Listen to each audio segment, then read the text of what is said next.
It was a winter night unlike any other in our small mountain town. The snow had been falling steadily, cloaking everything in a pristine, eerie silence. I remember the date well, December 21st, the longest night of the year. I was alone at home.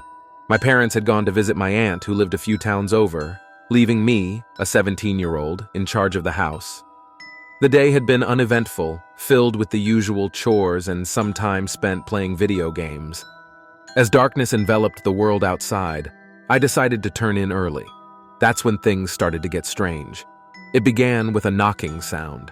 I assumed it was just the wind rattling the windows, but the rhythm was too consistent, too deliberate. Reluctantly, I pulled myself out of bed and peered through the frosted window. Nothing but the swirling snow, dancing in the glow of the streetlights. Returning to bed, I tried to dismiss it as my imagination, but the knocking persisted, growing louder, more insistent. With a sense of unease creeping over me, I went downstairs to check the front door.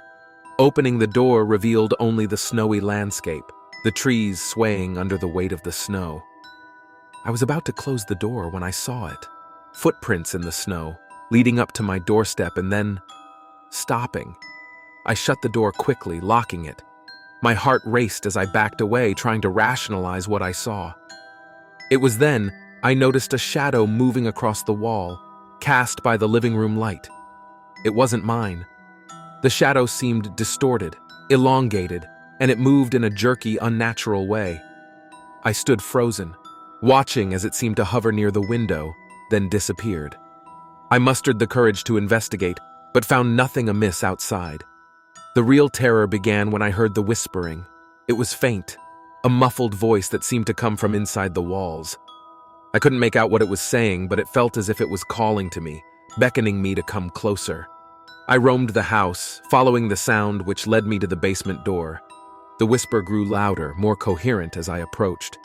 "Come down," it seemed to say. Gripping a flashlight, I descended the creaky stairs. The air grew colder with each step.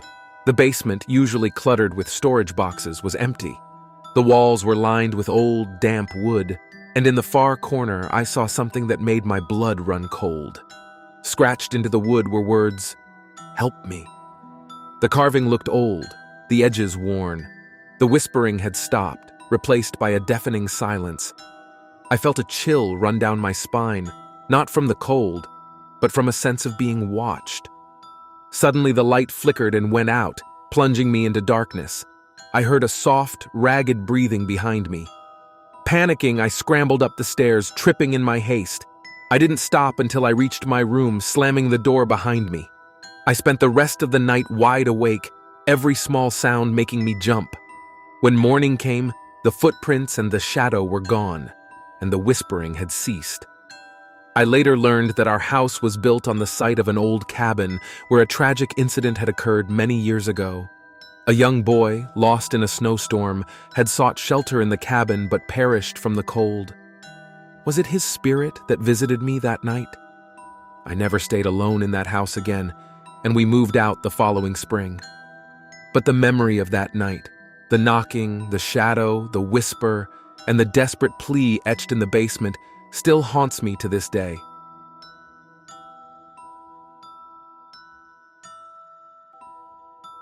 It was a winter night unlike any other, the kind where the cold seeped into your bones and the darkness felt alive. My name is Jack, and what I'm about to tell you happened a few years back, in a small, seemingly tranquil mountain town where I lived. I had always been a night owl, and winter nights were my favorite. The quiet, the serenity, the way the snowflakes danced under the streetlights. It was mesmerizing. But that night, something felt off. The air was too still, the silence too heavy. I shrugged it off, attributing it to the chilling weather, and continued my walk. As I strolled through the deserted streets, I noticed a faint, unusual light coming from the old Henderson house at the end of the lane. The Hendersons had moved out years ago, and the place had been empty since. Curiosity got the better of me, and I decided to take a closer look. As I approached, the light seemed to pulsate, growing brighter and then dimming, like a heartbeat. The front door was slightly ajar, creaking softly with each gust of wind. I pushed it open and stepped inside. The air was thick with dust and the scent of decay. The light was coming from upstairs. I made my way up the creaky stairs, each step echoing through the silent house. The light grew brighter as I approached the source, a small room at the end of the hallway. The door was open, and inside, I saw it. There, in the middle of the room, was a figure, cloaked in shadows, its back to me. It was muttering something under its breath, a language I couldn't understand. The hair on the back of my neck stood up. I should have run, but I couldn't. I was frozen in place, captivated by the eerie sight. Suddenly, the figure turned, and its eyes met mine. They were hollow, like endless pits, and in that moment, I felt a fear like never before. It felt as though it was looking right through me, into the deepest, darkest parts of my soul. I don't know how long I stood there, locked in its gaze. Then, without warning, it let out a piercing scream and lunged at me. I turned and ran, stumbling down the stairs, out of the house and into the snowy streets. I didn't stop running until I reached my home, slammed the door shut, and collapsed to the floor, panting. The next day, I told my friends about what happened, but no one believed me.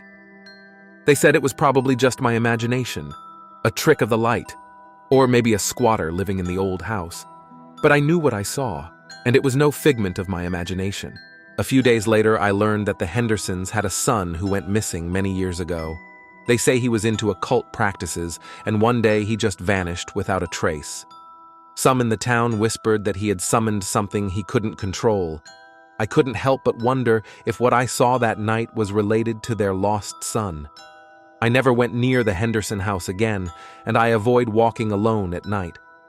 Sometimes, when the winter nights are especially cold and still, I think about that room, the figure, and those hollow eyes.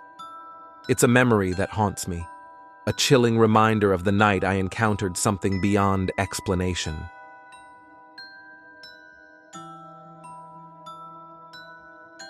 It was a winter night unlike any other, the kind where the cold seems to seep into your bones and the darkness feels like a weight upon your chest. I was alone in our family cabin, nestled deep in the snowy woods. My parents had left earlier for a town meeting, leaving me, a 17-year-old boy, in charge of the cabin. The evening started off peacefully enough, with the soft crackling of the fireplace, providing a soothing backdrop to my reading. But as the night deepened, a sense of unease crept over me. I couldn't shake the feeling that I wasn't alone. Every creak and groan of the old cabin seemed amplified in the silence, and the wind howled like a chorus of tormented spirits. I decided to check the doors and windows just to ease my mind. That's when I heard it for the first time, a faint whisper, almost lost in the wind. It sounded like someone calling my name. I paused, my heart pounding in my ears, but the sound didn't come again. I convinced myself it was just the wind playing tricks on me and returned to my book.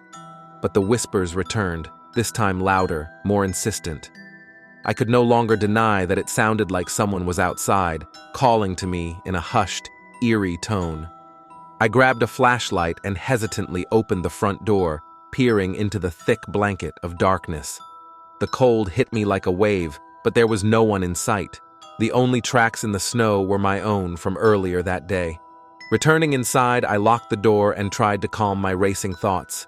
It was then that I noticed something odd, a set of old tattered journals on the shelf that I had never seen before. Curiosity. Overtaking my fear, I began to read. The journals belonged to my great-grandfather who had built the cabin decades ago. His entries started off mundane, but as I read further, they grew darker, more disturbed. He wrote of hearing whispers in the night, just like I had. He believed them to be the voices of the lost souls who perished in these woods, victims of a harsh and unforgiving winter long ago. I felt a chill run down my spine as I read his frantic words, describing how the whispers grew more demanding, urging him to venture into the cold, into the dark woods. I put the journal down, my mind racing. Was this just a coincidence? Or was there something more to these whispers? I couldn't bring myself to read any further, the fear and paranoia creeping into my bones. As the night dragged on, the whispers grew louder, more desperate. It was as if they were right outside the walls, surrounding the cabin. I could hardly breathe, my mind filled with images of shadowy figures lurking just beyond the reach of the light. I barricaded the door and huddled near the fireplace, the only source of warmth and light in the oppressive darkness. Then, the unimaginable happened. The fire flickered and died, plunging the cabin into total darkness. The cold seeped in rapidly, and with it, the whispers intensified. I could feel them now, not just hear them. They were inside the cabin, slithering around me, cold and malicious. In a moment of panic and desperation, I grabbed the nearest thing, a heavy candlestick, and swung wildly into the darkness. The whispers turned into shrieks, angry and vengeful. I felt something cold and clammy grasp my ankle, pulling me down. I kicked and screamed, my voice lost in the cacophony of howling wind and spiteful whispers. Then, as suddenly as it had all started, it stopped. The cabin was silent, the cold receded, and I was alone again. I lay there on the floor, panting and shaking, unable to comprehend what had just happened. The rest of the night passed in a blur of fear and confusion. When my parents returned in the morning, they found me huddled by the cold fireplace, the journals scattered around me. I tried to explain, but my words sounded like the ramblings of a madman. We left the cabin that day, and I never returned. The experience haunted me for years, the whispers echoing in my dreams. I later learned that there had been a tragedy in those woods many years ago, a group of travelers lost and never found.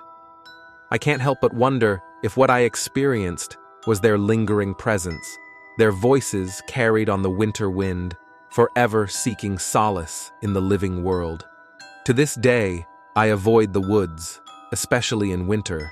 There's something about the way the trees seem to whisper in the wind that brings it all back. The frozen whisper, the chill of unseen hands, the terror of that long, dark night.